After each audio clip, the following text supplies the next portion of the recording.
The rising demand for pork meat and other pig products has prompted the government of Kirinyaga County to boost pig farming among locals and enhance their ability to supply the growing local and export market.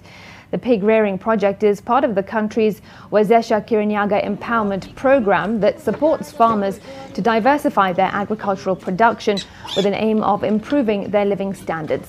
While inspecting one of the pig projects in Mutithi Ward, Mwea area Governor Anne Waiguru said that her administration had supported 20 groups of farmers to undertake pig production by delivering 1 sow and 15 weaner pigs that mature in 4 months. At maturity, each pig is expected to fetch between 17,000 shillings and 20,000 shillings, depending on weight. Waiguru says Kirinyaga currently produces about 4,000 pigs annually and has potential to meet the rising demand for pig products in the local and foreign markets. Tumekusaidia kujenga nyumba, kuku tumeleta na chakula tumekupatia mpaka mahali hapo unaweza kuzisimamisha.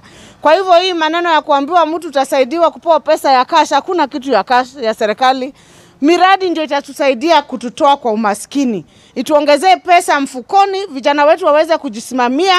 Hata siasa zikifika hauna haja ya siasa kwa sababu kuna pesa kwa nini? Kwa mfuko, si ndio?